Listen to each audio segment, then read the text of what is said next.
Today we're going to be going over my long-term experience with my M1 Max MacBook Pro. Let's check it out. Life is what you make it. My shit been amazing. I can't see a way out. I've been stacking face down off canvases I painted. I just spent the rain day on shit I can't afford, but that's the price I pay for the memories I'm making. I've been going places. I've been shaking hands for a chance to really make it. This life is so abrasive. Swag almost gave it. All this shit I'm laying, it's only the foundation. I've been going crazy, just trying to find a way. I was in the basement, trying to turn the page. I was going through the phase. Hey guys, welcome back to the channel. My name is David with Side of Tech, and like I said earlier, we're going to be going over my long-term experience with my MacBook Pro. But this is going to be an average, everyday content creator's perspective on whether this product is worth it or not. So if you guys like these type of videos, go ahead and like and subscribe to the channel. I really want to earn your subscription today. And also go ahead and check me out on all my social media. I go ahead and post a whole bunch of cool stuff on there. So feel free to take a look on what I have over there. Now with all that being said, let's go ahead and discuss.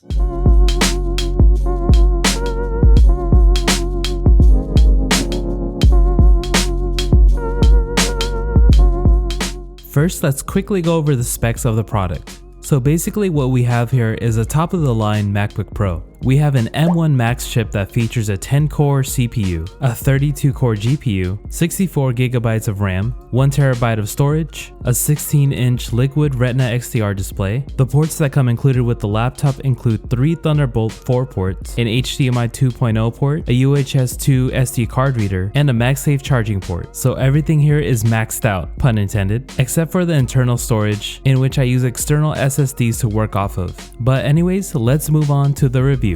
Now let's go over the pros. The number one pro that I have with this machine here, and the reason why I picked the M1 Max chip over the M1 Pro, the M1 Max chip just offers so much in terms of processing and just overall smoothness of the laptop. So I myself have seen a couple of tests where they compare the M1 Pro chip to the M1 Max chip. The M1 Max just smokes the M1 Pro chip out of the water. Whether that's downloading or uploading things onto the internet or onto YouTube, whether that's rendering a video, and oh my, don't even get me started on that. It just works so well. So yeah, the leap from Intel over to the Max silicone chips, all the hype was real. Another great pro is the optimization with a lot of Apple's apps. So that includes Final Cut Pro, which is what I mainly use, and even the Adobe Suite, which includes Premiere, Lightroom, Photoshop, all those apps. Now at this point, they're pretty well optimized with the new M1 silicone chips. So for example, when I use Final Cut Pro and always playing in better quality, which is great because I can see almost exactly what my videos will look like after they're all done being edited. There are 0 playback skips on better quality. The only time that I ever really have them is if I stack and stack and stack, but it's so unrealistic to get that many things, so I don't even consider it a con. Back when I was using my Intel Mac Mini, I had so many problems with all the footage and uploading all of my footage from my Canon R5. I would literally have to download the files, wait for that. I would have to go ahead and convert everything, wait for that. The machine would just heat up so much that everything will start chugging and just not work. And with this thing, literally dropping all the files into Final Cut and then I'm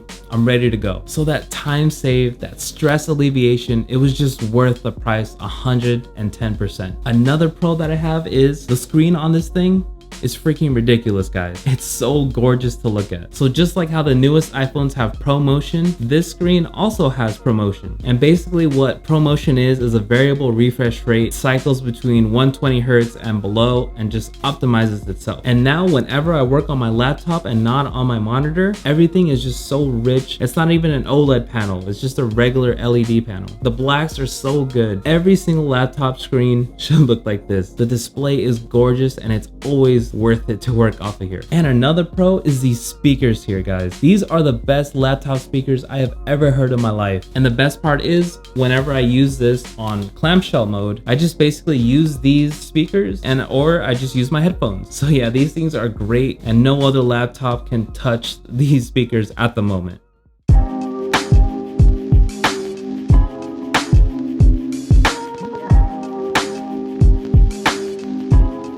So as much as I praise my machine for doing so well and being just ridiculously fast, there are definitely still some cons that are there, and I even have a few deal breakers as well. So let's just go ahead and start off spicy with the deal breakers. Everyone saw this coming, has to be the price. So at my configuration, at its retail price, it goes for $3,899. Say it again for the people in the back. $3,899. So personally for me, I actually saved for this product, so I was just ready to go. I basically lived with all the fallbacks that the Mac Mini had until they released this Apple MacBook Pro. But for those who want to drop this kind of money on the M1 Max chip when all they do is just surf the internet, you know, just watch some YouTube videos or watch Netflix, I wouldn't even get the M1 Pro chip for that. For most people, the M1 chip, just the regular one, will just suit you perfectly. But there are just times where you just have to call a spade and just tell it like it is. And the last and biggest deal breaker for me, this is just one thing that's missing from the whole Mac or just Apple lineup. It's just the lack of upgradability. You guys know that I went ahead and upgraded my PC back there. And guys, it is just so awesome to upgrade to the newest thing without having to replace your whole entire system, spend a whole bunch of money on the whole entire thing. And just knowing that my M1 Max is just gonna be outdated in the next few years, that really does bug me. If you open up this MacBook, you can't even upgrade the RAM. I want to say that they just solder it in. So Apple makes this upgrade almost impossible to do without completely ruining the machine. But yeah, just knowing in the next few years this thing is going to be outdated really does bug me a lot. But the fact that I have to drop another 4K on another machine in order to keep up with all the new advances in technology really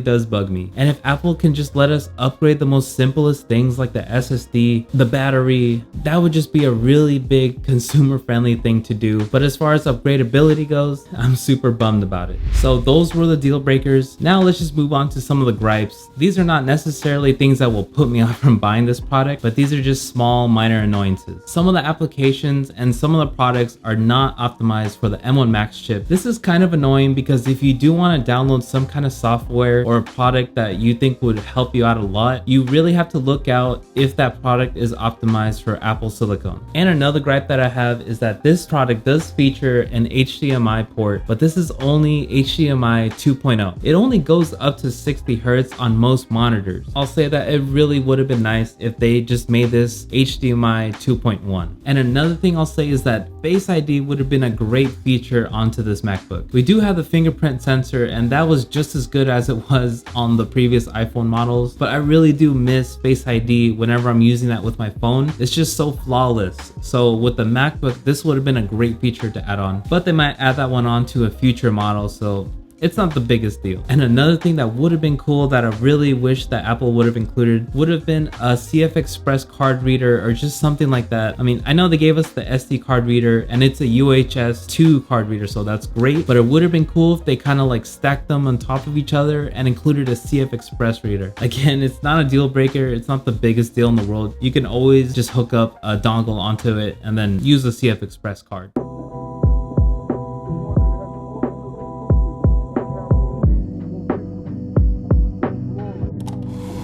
Alright guys, so now we're going to answer that question. Who can I recommend this product to and who is this product for? So I'm going to set this straight right now and just say that the M1 Max chip is completely overkill for what I do. I mainly just use this to content create, you know, edit some photos, edit YouTube videos, and the rest of the time I'm using it to watch videos and just surf the internet in general. So if you yourself fit that kind of profile and you want to save some kind of money, go ahead and go with the M1 Pro chip. It's going to give you most of the capabilities of the M1 Max chip minus the speed. For me myself, I was just looking for the best of the best that Apple had to offer in terms of their MacBook. You're gonna save around $1,000 going down to the M1 Pro model. And then lastly, if you're a just regular average consumer who just likes to use their laptop for everyday purposes, please, for the love of God, do not get this unless you're just stacked with money. If you can wait it out until the end of the year where they might release the M2 chip, I would definitely wait for that laptop. But the M1 MacBook Pro right now that is just constantly constantly on sale, you can get that thing for about $1,000 or less. So I would highly recommend that MacBook for any student or just an average consumer who just needs a laptop. But yeah guys, long story short, I'm recommending the M1 Max version for those who just want the best of the best and don't want any kind of compromise in terms of speed, and they just want to maximize their whole entire workflow. And for those who want a really solid workflow but don't really want to spend that extra money, go ahead and go with the M1 Pro chip. You're not going to regret that at all either. You really got to ask yourself, what is your type of workflow and why do you want this thing? If you want this M1 Max version because this is just the top of the line, by all means go ahead and get it, but you're going to go ahead and pay a pretty penny for it. But yeah guys, this MacBook Pro is just awesome.